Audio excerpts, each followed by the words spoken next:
Can you log on to the...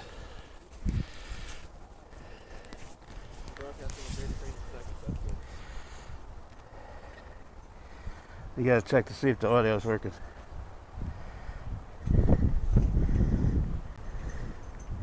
I don't need to be in the shot.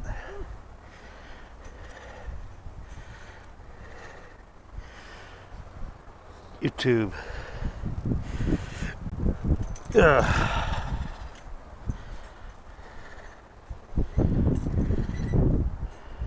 Not now.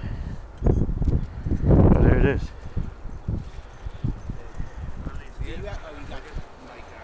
Alright, I gotta do a sound check.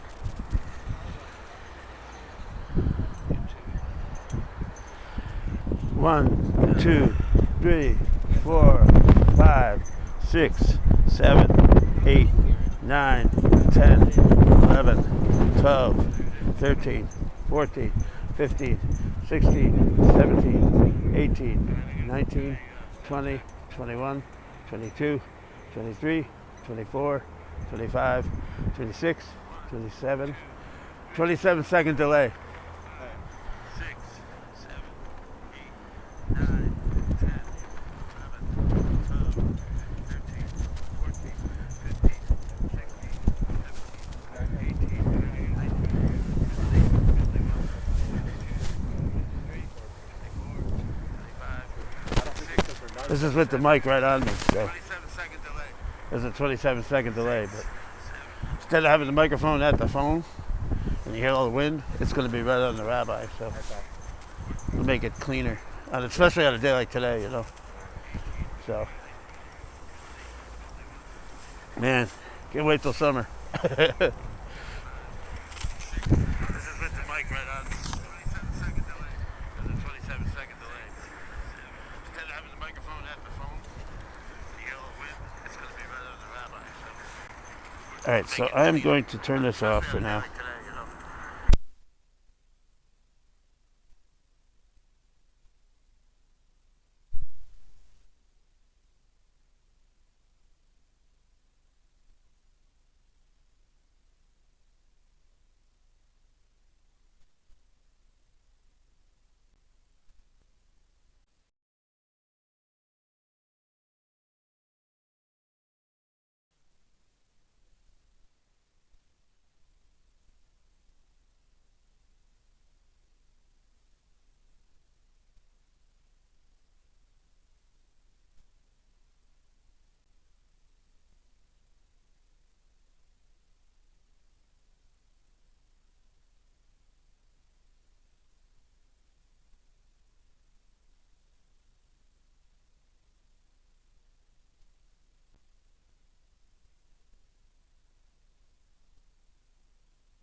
Try it again. Yeah, give that a try.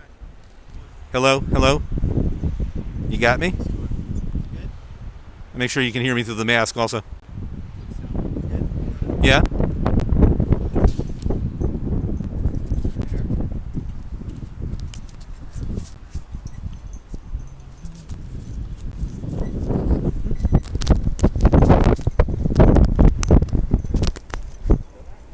Here, I put it up on my zipper. Tell me if you can hear.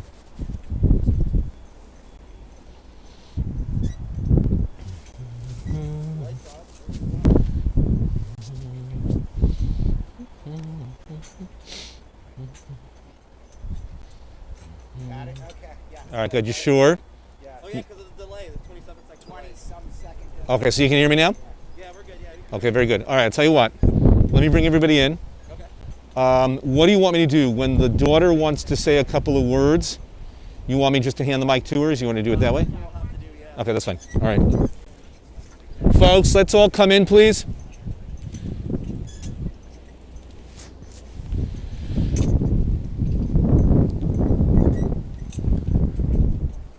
Tom, why don't you everybody come in?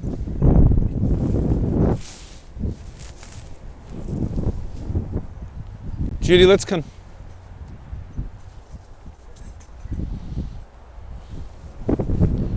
Mark, did you give Judy a ribbon? I got a ribbon, yeah. Okay. Here, so I'll tell you what, stay here for just a sec. I'm going to have you guys, everything is already set up with the mic. In a minute, I'm going to hand you the mic right after the Kriya, so you can say a couple words. They will hear you, don't worry. Okay, they're hearing me now. Okay. Folks, I'll tell you what, just separate as much as you can. Come in. We're going to do the Kriya ceremony in just a moment. Okay. Mark, you got that? All right, have Hal put that on. You pin this on Judy's left side.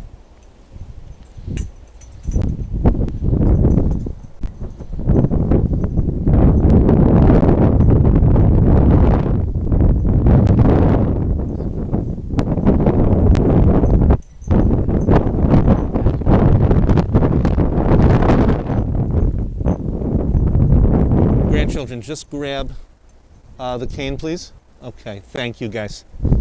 Folks, I know this is a very, very tough way to say goodbye to Sylvia. It's tough enough, right?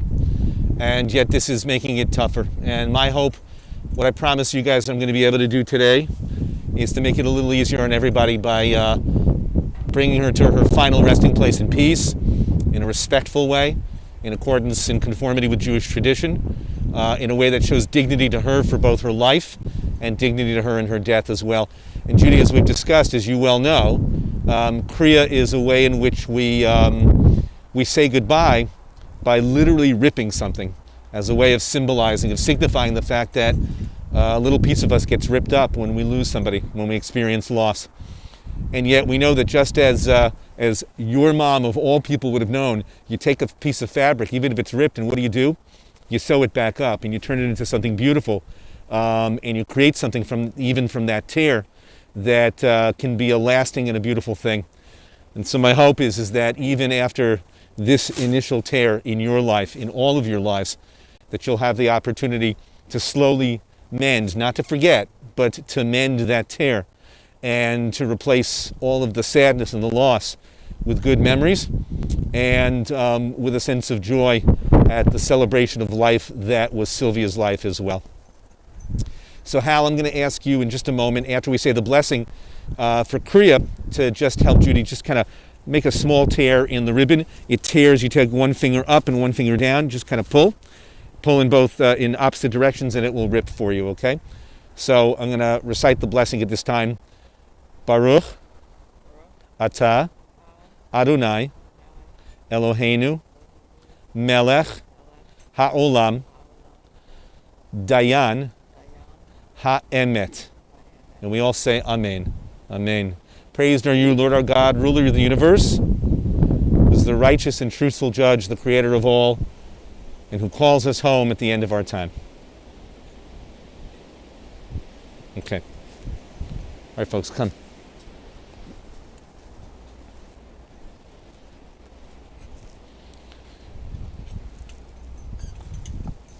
Judy. Over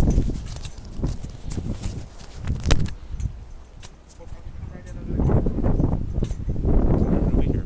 If you take that, okay, that's the little mic, and just say a couple of words once you come right over. This is the mic. Make sure when someone sits down, Oh. behind the chair so that you're right about there, Ben. Okay.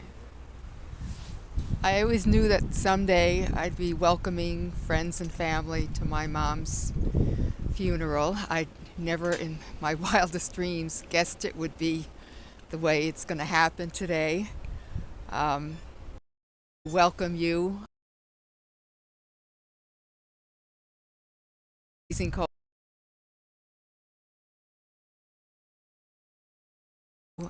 The rest of the service, but thank you. And I guess it's as close as I'll ever come to being on YouTube. All right.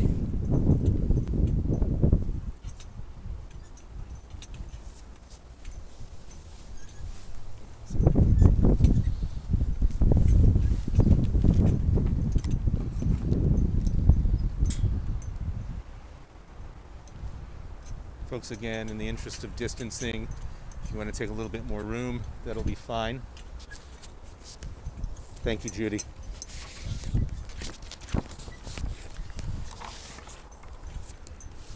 You can hear.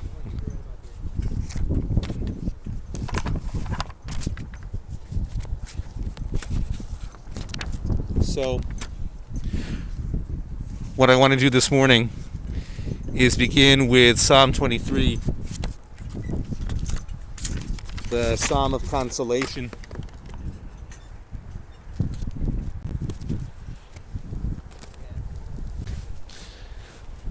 I want to begin with the Psalm of Consolation, which Jews and Christians have been reciting for thousands of years, recognizing, of course, that even though we walk through the valley of the shadow of death, even though we walk through this valley of life and mortality, we fear no evil because we know that God is with us, giving us strength and giving us comfort and helping us to be the best people that we can be.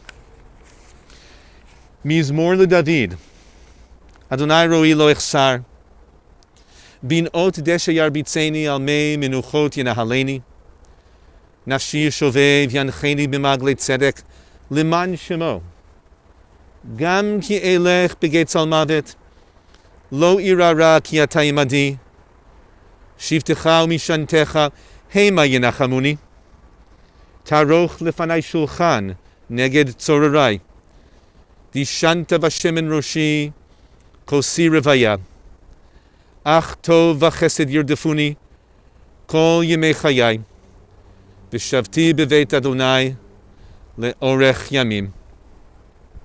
The Lord is my shepherd, I shall not want. God has me lie down in green pastures. God leads me beside the still waters. God guides me on paths of righteousness. God revives my soul for the sake of God's glory. Though I walk in the valley of the shadow of death, I fear no harm, for you are with me.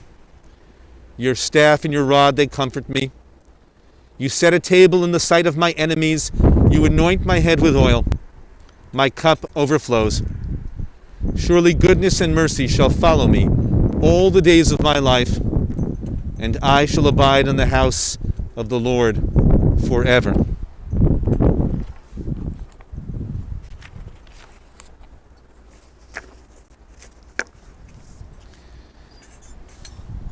So during the Hebrew month of Nisan, which we'll be concluding at the end of this week, during this particular Hebrew month, the month of Passover celebration, the custom exists of not formally delivering eulogies as a way of keeping in the celebratory spirit of the month. And yet, as we all know, not to speak beautiful words of praise of someone like Sylvia would mean diminishing her greatness as a person, especially in this most difficult time for all of our communities. And so I ask that all of us today, whether we're here physically or we're listening in, that all of us today hear all of the words that I will deliver, as well as deliver in behalf of Sylvia's family, not as words of eulogy or words of elegy, but as words of celebration. Celebration for Sylvia's life, for her legacy, and for her memory. Sylvia celebrated life through her music. As you, her family, have told me, she was a very talented pianist. Music was always very important to her, and she made it important to everyone in the household, to all of you, her children and her grandchildren. You've all made music a central part of your lives because of her. Sylvia celebrated life. She celebrated life through her incredible capacity to weave and sew beautiful objects from cloth. She was a fantastic seamstress who made clothing for her daughters, as well as drapes for everyone's houses, a great skill she received as a gift from her father. The two things with Sylvia's name on them were her baby grand piano and her sewing machine. The baby grand remains in Mike and Sheila's family, and Debbie continues to hold the sewing machine in her living room as an antique. These things were not only objects, they were really markers of Sylvia's soul. Sylvia celebrated life through her work, her partnership with Morris, and their activism. Judy, Gary, Deb, from the time that your parents started the Morris Men's Shop, they worked alongside of each other tirelessly. Consider that Sylvia worked for many years in the family business with great devotion until she could work no more. And when she wasn't working at the shop, what were she and Morris doing? They were doing their trademark magic shows all over the area. They used the magic as entertainment for customers and suppliers, as well as for kids and the synagogue, Ohav Shalom, for which they were much loved. And if not for Sylvia, Morris would not have been able to continue all of those endeavors in doing magic. Think of this. Sylvia was the magic behind the magic shows. Without her terrific costumes, the magic just would not have been as magical. They did many magic shows for organizations all over the Capital District, near and far. Sylvia and Morris were also quite involved in our congregation at Ohav Shalom, including the 1964 building project for the new building and the sisterhood as well. She was also deeply involved in the community along with Morris, particularly in matters of social justice and community activism, whether protecting voters' rights on Election Day or supporting the NAACP. Sylvia celebrated life. She celebrated life as a mother, as a grandmother, as a friend. She loved you, her 3 children, with the greatest devotion. She was a wonderful grandmother, great-grandmother, adored by her grandchildren and great-grandchildren. Everywhere she went, she was loved, especially over time, as she mellowed from her feistiness. And even, as you told me, Judy, even when she was feisty, she still had a big heart, and she was always there for everyone. She had a close relationship with you, Hal, working together supportively with you to run the men's shop for so many years. Judy, you recalled for me your gratitude to your parents for the college education that they gave you. And you continue all these years later to have great memories of fondness for the set of color-coded musical bells that they gave you when you were a mere 6 years old. This was your first musical instrument, but it was not your last. It set you on the road toward a lifetime of deep devotion to music. they gave you, she especially gave you, this greatest gift of a love of music. Today, we do mourn Sylvia's death, but more importantly, we celebrate her life, which itself was a celebration of life. In the tributes of family and friends to follow, we're going to hear more about Sylvia's legacy and the way that she inspired all of you, all of us, to live life as a great musical composition of celebration. Tehi nishmata tzerura b'torah chayim. May your soul be bound up in the bond of eternal life. Yehi zichra baruch. May her memory be a blessing and a legacy for all of us. Adonai hu nachalata. God is her portion. And let us all say, Amen. In just a few moments, I'm going to call upon Mike to speak about his grandmother on behalf of his siblings, behalf of the grandchildren. First, I want to read a few words from Gary and from Deb, and then from a close family friend as well. And then, Mike, I'll have you come forward. These are Gary's words of tribute and praise for his mother of blessed memory. Our mother loved her kitchen, and the homemade foods that came out of it proved it. Her lentil soup, her split pea soup, her vegetable soup with the parsnips, the stovetop original chili with the sliced up kosher hot dogs that were sprinkled on top and then baked in the oven. Homemade pizza from Sylvia's kitchen on a Saturday night. Homemade cookies, which were so good, though never quite as magical as Grandma's. Lunch and dinner time at our house was a family gathering we all looked forward to. Then we would move to the piano room, where Mom treated the family to classical piano, and we heard her play Rachmaninoff's The Bells of Moscow and Beethoven's Moonlight Sonata. We also had our fair share of family sing-alongs, Dad, my sisters, Judy, Debbie, and I, while Mom accompanied on the piano. We sang Heart of My Heart, Bye Bye Blackbird, Inka Dinka Doo.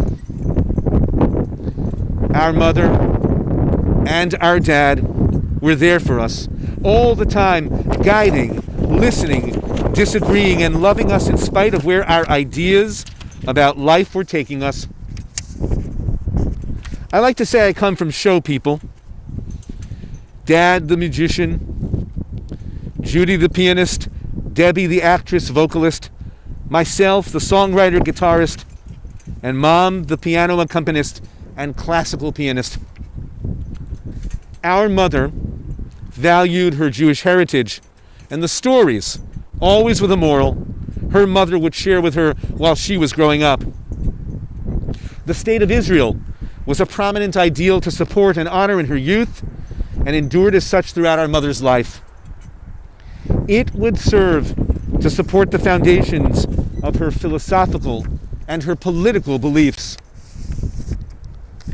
Our mother gave us a loving home, and this is why it is natural and easy to honor her at all times, and to bid her farewell at this time, to pass onward to a higher place, where love and life can reconvene. And it is my firm belief, prepare each of us for a new part, to play in the mysterious and beautiful tapestry of being. Gary's words. Thank you, Gary. And now these words from Sylvia's daughter, Deb. What shall I say about Mom? The answer to that question is a bit complicated. There's the Mom I knew growing up.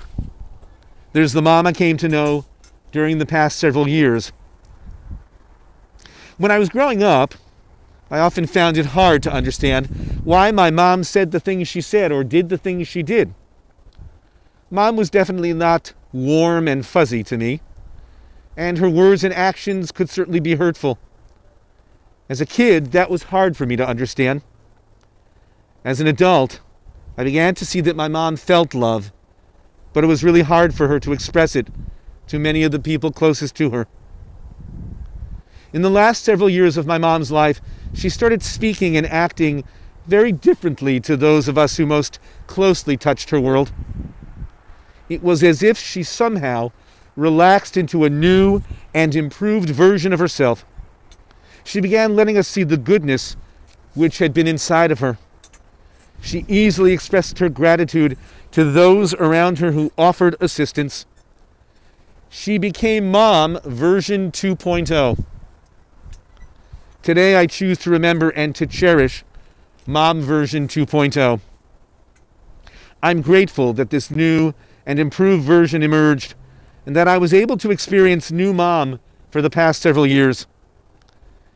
It helps me to key into the truly lovely things she did for me growing up, making almost all my clothes from scratch to fit my pudgy body, supporting my choices when I wanted to pursue my dreams of working on the stage, and then going to see almost every one of my performances, whether in Albany or in Manhattan.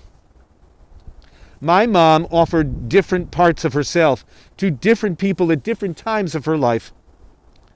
I'll remember the parts of her that helped turn me into a strong individual, and I'll cherish the goodness which flourished in her as time went on. These are Debbie's words. Thank you, Debbie.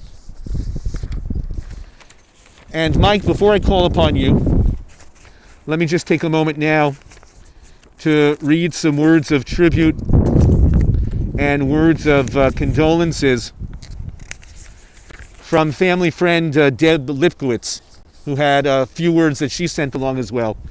These are words from Deb Lipkowitz, family friend. I'm sharing this seminal moment with you from afar. So sorry am I that you are experiencing this loss, yet celebrating and remembering Sylvia with love. I met your mom in 1973 when we were in Dennis Helmrich's diction class. From day one, she treated me with kindness, acceptance, and caring. From the newspaper clippings she saved for me, to her smiles when I would drop by, I always felt welcome. I could always count on a cup of tea, always offering a separate glass for the tea bag so I didn't stain the pink Melmac, and a Stella D'Oro almond cookie and a bit of Sylvia wisdom. Do you know that she wrote me after your dad passed away and sent me a note, envelope, and all postmarked 1982 that my mother had written her? It was such a gift to me to see my mom's handwriting and still smell the scent of Chanel No. 5 that she always dropped on a personal letter. And I will always cherish your mom's very thoughtful act. I keep it in a jewelry box that has no jewelry, just little gems of memory. My hugs and love are with you. I, for one, am grateful to have entered Zusman orbit, which gave me all of you. And signed by Deb Lipkowitz. Thank you, Deb. At this time, let me call upon Mike to speak on behalf of his siblings, on behalf of the children and the grandchildren and the great-grandchildren.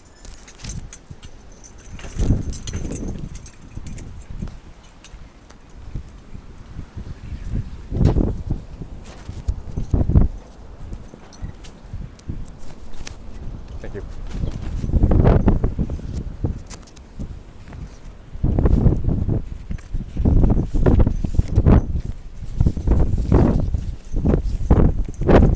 Thank you. This first is from Brooke. These are her words that she wanted to send on. Grandma Sylvia loved me enough to always make me do the tough thing instead of the easy thing. And when I recount these moments, I realize she never accepted the easier route. She was not helping me weigh my options. She already knew the answer, it was just waiting for me to get there. Everyone knows this story as I've told it over and over, and you get to hear it again. When my Shayna was born, I had a long list of girl names, built up from having 2 boys before her. As I held her in the hospital, I tried each one on her as I gazed upon her little face. I couldn't stop saying, Shana Punham, and kissing her in between each try. See, Grandma Sylvia used to cup our faces and say this to us, even to Mike. And we usually got a neck nuzzle to follow. It's still one of my favorite ways to think about Grandma. For all the names I labored over and had bartered with Brian to get on the list, I dismissed them all and declared her Shana. Brian agreed it fit her perfectly. A special nod to the love of a grandparent that transcended generations. I loved that I was able to give that to Shana. Grandma Sylvia was truly like no one I've ever known, unique in her delivery and extra in her love and support. I adored her and relished being her Brookie. I'll love her and miss her always. Those are from Brooke.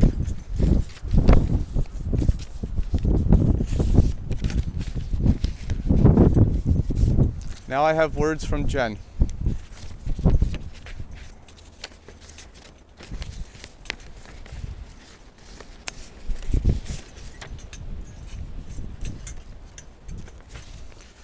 Grandma Sylvia was a special grandma, beloved by me.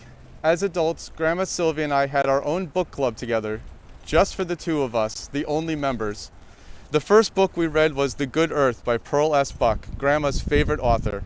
I enjoyed it so much I used that book to form and kick off the Ann Street Book Club with my friends in Baltimore. Grandma and I kept our shared book club going by reading books and then discussing them over the phone, Baltimore to Albany. We continued with her favorite author and also read East Wind, West Wind together. When I was 27 and purchased my first home, I called Grandma semi-weekly to tell her all the tales of new home ownership. Grandma and I just loved each other so much in a way that felt uncomplicated to me. I was so myself and relaxed around her, and I knew she wasn't judging me. Her love felt unconditional in a way that perhaps only the love of a treasured grandparent can. She was my safe space, as was her house. Whenever she saw me, she would always hug me, then nibble on me, and call me delicious. I'd go into the house, eat whatever I wanted, then do my nails at the kitchen or dining room while we visited and had many talks. We also liked to look through all her old pictures, and we especially had fun looking at her and Grandpa's scrapbook. Grandpa had written fun comments on the back of each picture.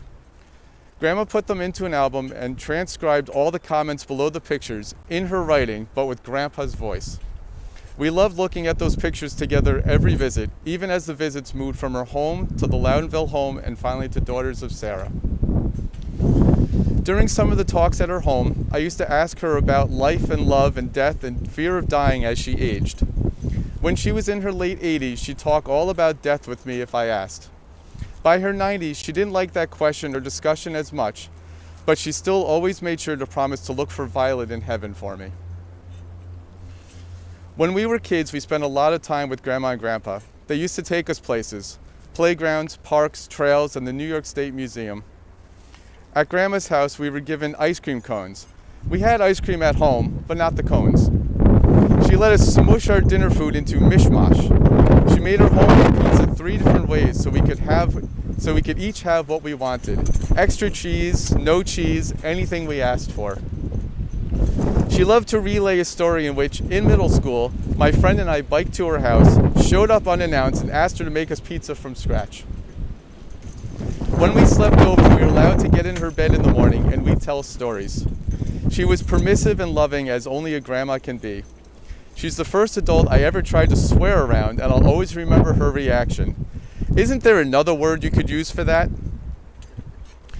She'd make me any clothes I wanted. She'd make patterns off existing clothes so I could have as many of the item in as many different fabrics as suited me. Pardon me.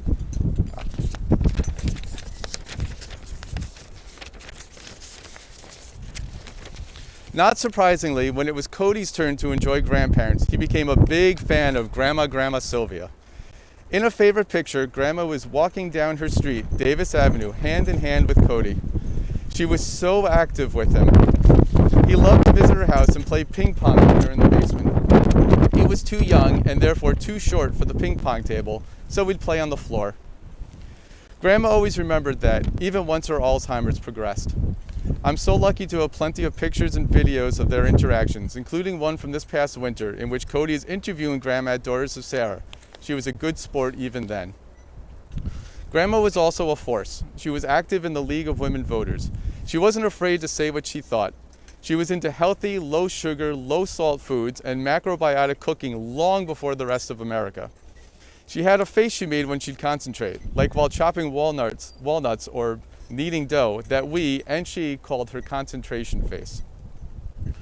Grandma was special to have when I was young, and I've been so lucky to get to keep her all the way into middle age.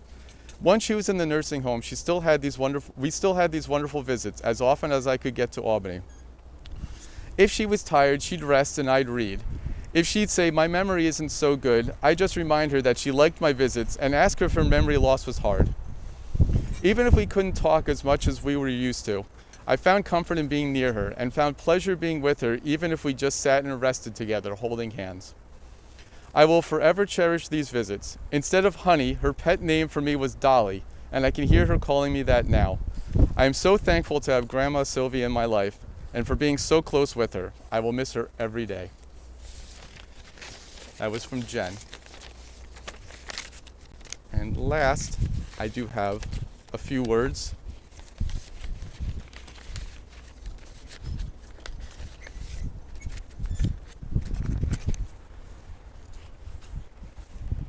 Short but sweet, and I dug out a pad of paper from their house to write it on. You know, from a store that doesn't exist anymore. So this is on behalf of Sheila, the girls, and myself. We love you and we miss you. We will always remember your humor and your strong will.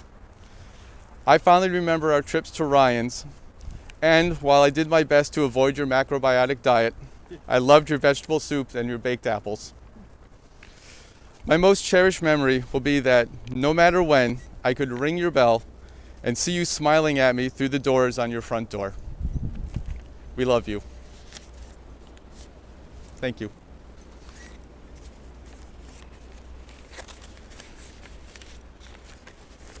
Thanks.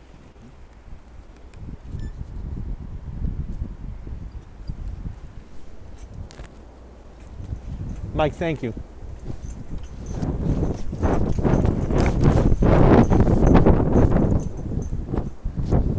Before we conclude the service and move on to the burial, I just want to say one thing to all of you here, as well as to all of you who are listening in today. Clearly Sylvia not only celebrated life with all the things that she did and the people that she raised, but I have to assume from everything you've told me, and what I know about Jewish mothers and grandmothers, any mother or any grandmother, is that she was incredibly proud of the fact that, in keeping with the great tradition of ancient Israel, the psalmists, she saw her children's children's children. And to have lived not only a life of quality, but a life of enough quantity that she could see you guys, as well as all of her grandchildren and great-grandchildren. What a blessing. What an incredible blessing for her and for all of us as well. I'm going to chant the memorial prayer, El Malei Rachamim.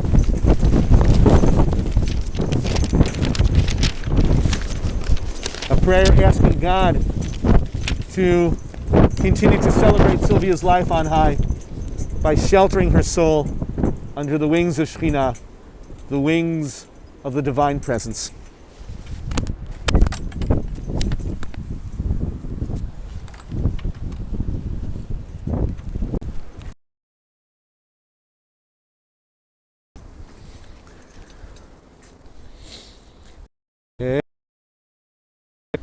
Hamsei menucha nechona Kizohar harakia mazhiri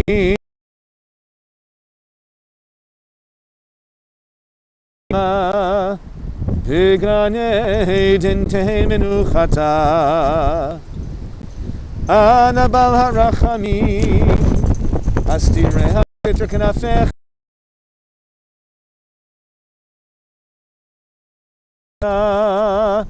Adonai hu nachalata v'tanuach b'shalom על משכבה ונאמר אמן.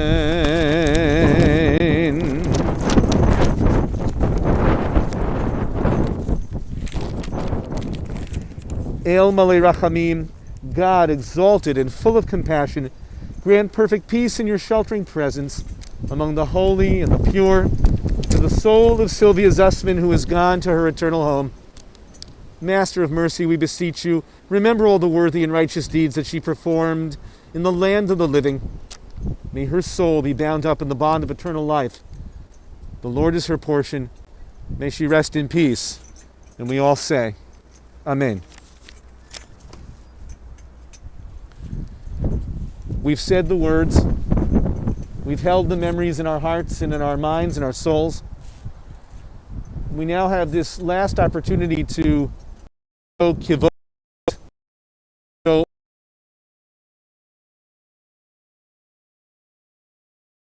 We'll lower the aron, the casket, into the kever, into the burial spot, into the burial place. And then each of us who is able to is welcome to put some earth into the grave as a way of showing this.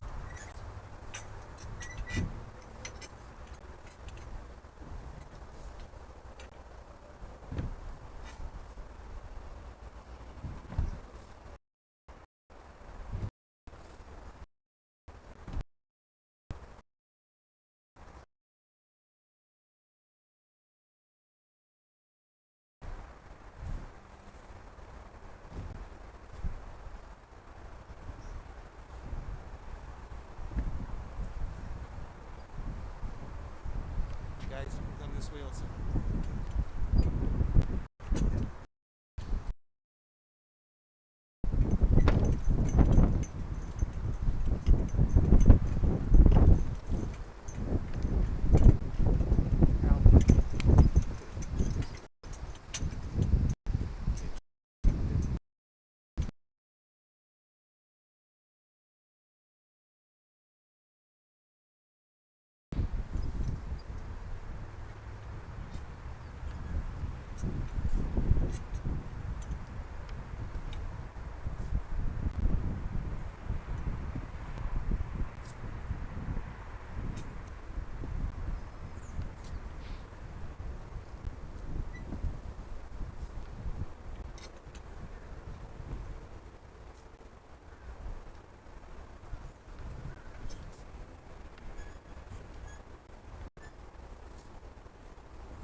folks, now that we have had the opportunity to perform a proper and respectful burial for Sylvia, we make the final transition from showing honor to the dead to showing honor to the living, those who survive her, those who mourn her loss.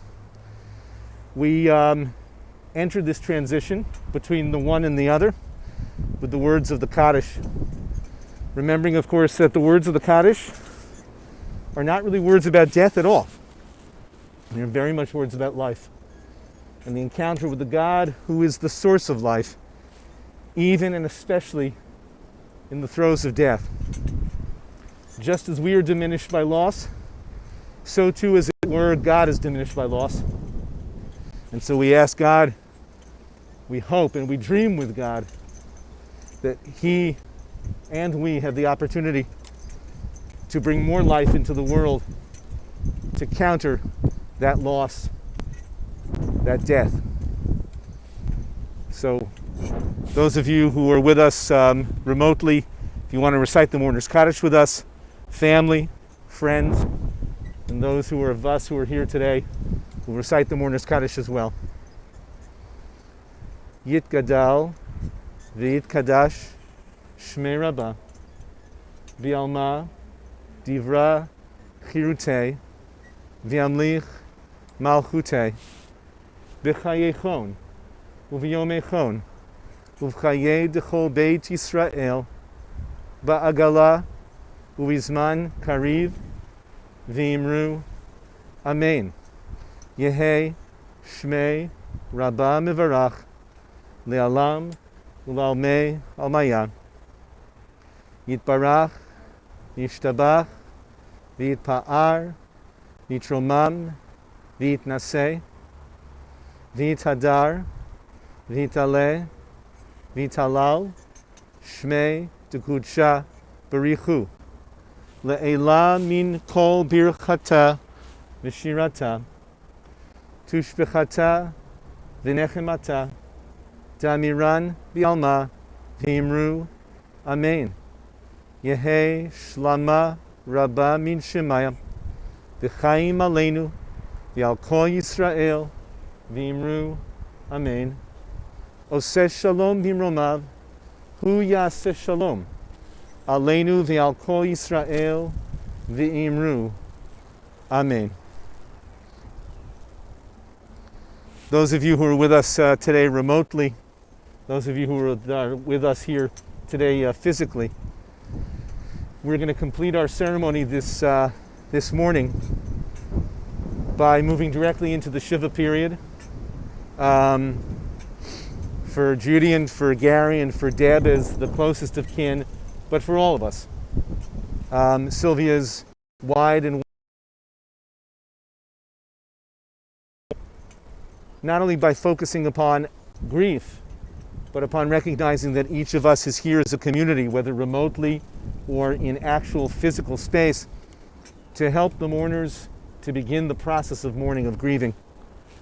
And Judy, Gary, Deb, all of you, we do that by reciting the words of comfort and consolation in which we recognize that God is among all of us who comfort and show consolation, because it's through us, through community, through support for those who have lost, that we show the presence of God to be among us.